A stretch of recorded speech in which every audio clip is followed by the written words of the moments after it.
This is the Retirement Key Podcast with Abe Abish, founder of Abish Financial Services. A lot of firms out there say they will do tax planning, say they will do Social Security planning and RMD planning, and typically they just do investment management. They want your money. You've worked hard your whole life to earn and save. Now you need a plan to make that money work hard for you. Where do you stand today with your retirement accounts, with your insurance, with Social Security, RMDs, taxes, all of it? This is how we need to think. We need to think outside of the box on these matters. Abe is here to help you unlock the keys to your retirement.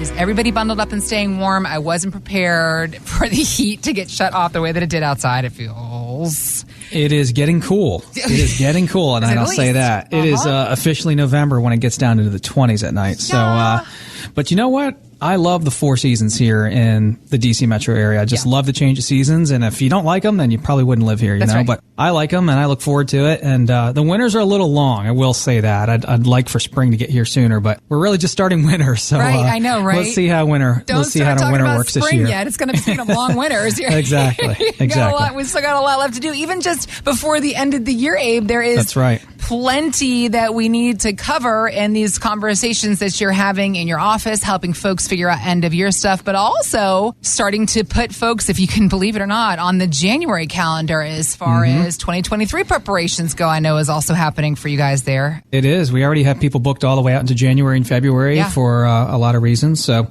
we can still do some things before the end of the year. And so just like we've talked about all year with all of this volatility, uncertainty with the markets and inflation and the elections, you name it. Yeah. Take control, take action of your own personal, financial, and retirement plan. Forget about the noise. Forget about the media. Hone in on your personal, customized retirement plan and control every bit of it that you can in terms of taxes and risk and fees and all of that. We've been talking about that all year, and that would still be my encouragement through the end of the year. Tax planning is a big thing that we want to look at and just make sure that we can take advantage of tax loss harvesting, Roth conversions if they make sense. And so we still have some time to do things before the end of 2022. Let's take advantage. Taking advantage of all opportunities from all angles when it comes to better positioning ourselves financially, of course, is at the core of what you do there at Abish Financial Services. And it's also about reanalyzing, I guess, the old school ways of thinking, modernizing ourselves into what 2022 is, because just getting back to some of that basic foundation of our financial education,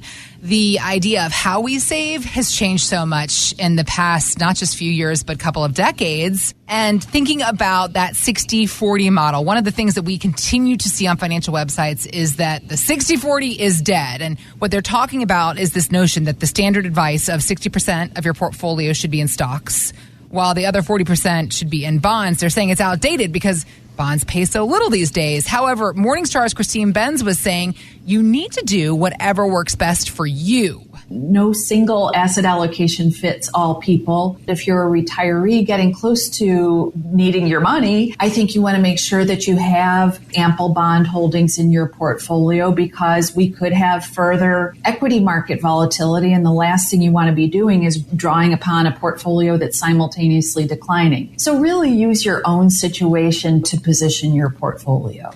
Abe, I mean, I feel like she's basically saying what you've always said. Our portfolio should be tailored to our specific needs and circumstances, right? It is. And one crucial thing she said there, Heather, is that you should never be withdrawing on a portfolio while it's down. So if you're about to head into retirement or already retired, you're drawing down on your portfolio because you have to, because you're forced to take out required minimum distributions, or you're not yet 72 and you have to pull money out of your portfolio to live on because you're retired and you don't want to go back to work.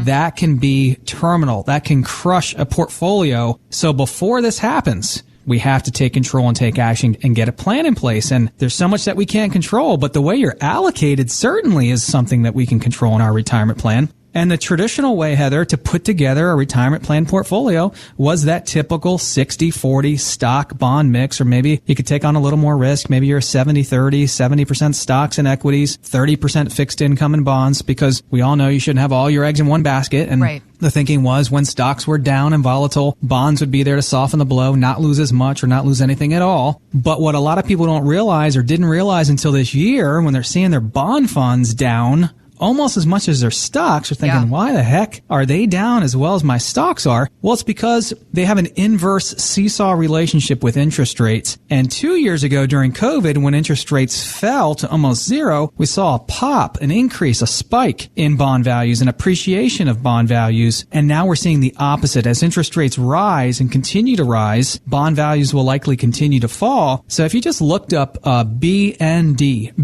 that's a Vanguard Total Bond Market ETF. Vanguard's Total Bond Market ETF. Nothing wrong with Vanguard, but it's just an example of the total bond market right now. It's down like 15 to 16% year to date. So ask yourself this.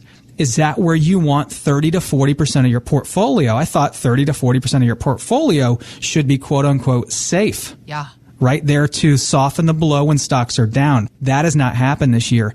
Every single asset class is down. Stocks are down, bonds are down, gold is down, real estate down. Crypto just got absolutely demolished in the last couple weeks. And so we need to have a plan. And if you are 5 years away, I would say 7 years away or less from retiring, man, we really got to take action. We had a lady call into the show, and she is 67. She lives in Arlington, Virginia. She's a 7 out of 10 on our risk scale. She's got $1.8 million, which means she started with over $2 million at the beginning of the year, but her $1.8 million is still going to be enough. She's still going to be able to live a very comfortable retirement and pass on, I would say, a substantial amount of money when she passes. The problem with her $1.8 million was that everything was invested. There was no principal protection built into her life savings.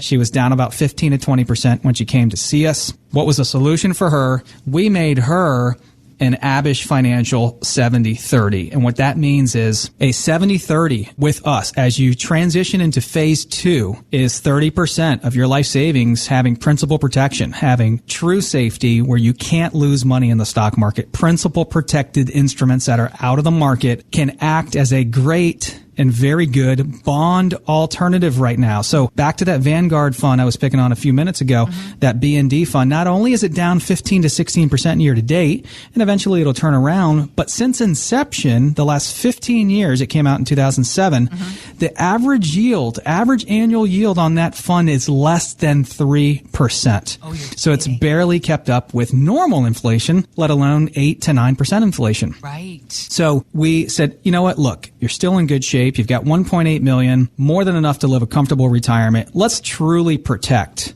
30% of your life savings from here on out from any further stock market risk. You can do that with fixed instruments outside of the market that are going to give you the protections most people need and desire with decent yield opportunity. Some of these instruments you can get 4 and 5% guaranteed right now. Well, guess what? That makes for a great bond alternative. So by doing this, she is able to protect herself more on the downside. She is able to reduce risk in her portfolio. And after finding out that her $1.8 million now is enough for her to live comfortably on and pass on money to her family, she was ready to reverse course and make some changes at the point of retirement. If you're listening right now and you sound like this lady, you know, she's 67, you're 67, you're in your 60s, early 70s, late 50s, you're getting closer and closer. You've taken on some decent losses. It's hurt this year. It's hurt everybody this year. But you might still be finding yourself in really good position to retire. You just don't want matters to get worse. Had she not called in to get that second opinion on her whole plan, she would have lost Heather probably about another $170,000 more in the market. That would have been about another 10% loss. That is real money. That's $170,000 more she probably would have lost had she not come on board with us. How much risk are you taking? How much would you likely lose in a 2008? Get a detailed investment analysis on all of your holdings, which show the risk, fees, return potential, loss potential, stock overlap. It's a detailed report. Portfolio X-ray and investment analysis. Go to retirementqradio.com. Click on the Contact Us tab at the top of the page, and we can begin to have these same conversations with you as well. So thinking again about where we are with our savings after everything that's happened this year, ask yourself this question. When you think about retirement, what concerns you the most? Because a new survey of near retirees found that 33% were terrified to give up their paycheck, and 55% don't believe they'll be able to replace even 75% of their current paycheck, Abe. So how can you help folks with these concerns? Again, setting up a plan, Heather. Yeah. It's pretty simple, but I would say it can be daunting, right? So the first step is taking action. Whether you have an existing advisor or whether you're a successful do-it-yourself investor, you're either one of the two, right? Or maybe not as successful as you may have wanted to be. You've probably saved enough money and you've either done it on your own or worked with another advisor. So if you're open to getting a second opinion and you don't have a roadmap for your own retirement, you don't have a retirement income plan where someone has helped you to take all of your income sources and put it together in one plan, you need to have that done. I really encourage you to get that done, because without a roadmap, without a GPS for your retirement, how the heck do you know where you're going? Right. How can you test the math? How can you have as much confidence as you really deserve and that you desire heading into retirement without that reporting? So that is the case, I would say, with more than 9 out of 10 people that walk through our doors, Heather. They have enough money saved. They just don't have a comprehensive plan put together. Okay. And so if you're listening right now and you sound like a lot of people that we talk about on this show, and you're in your late 50s, 60s, early 70s, and you saved, typically the people we see have saved $1 million to $3 million. You're in that same grouping of people and you don't have a roadmap because you don't know where you're going. You just haven't gotten around to it. As you're thinking about transitioning into retirement, let us build that roadmap for you. It's going to show you how to create consistent, dependable, reliable income streams and potentially income that will last you as long as you live in some cases. This reporting, Heather, we update every 90 days when we meet with our clients. Okay. So if you're listening right now and you say, well, I'm not sure how often I'd get to meet with the advisor. Is it worth my money if I have to pay somebody a fee? We meet with our clients every 90 days, and our clients have found that by doing that, we're very much able to stay on top of our clients' retirement plans. Thanks for listening to the Retirement Key Podcast with Abe Abish. To learn more about Abish Financial Services, visit retirementkeyradio.com. And join Abe for his radio show, The Retirement Key, Saturdays at 8 a.m. and 2 p.m. and Sundays at 2 p.m. on WMAL. Investment advisory services offered through Abish Financial Wealth Management, LLC, number 310633, a registered investment advisor firm. Financial professionals are not licensed in all 50 states. To find out if Abraham Abish is licensed in your state, please call 571-577-9968. Abish Financial Services is not affiliated with nor endorsed by the Social Security Administration or any other government agency and does not provide legal or tax advice. Annuity guarantees rely solely on the financial strength and claims paying ability of the issuing insurance company. By contacting us, you may be provided with information about insurance and annuity products offered through Abraham Abish, Inc., Virginia license number 131017.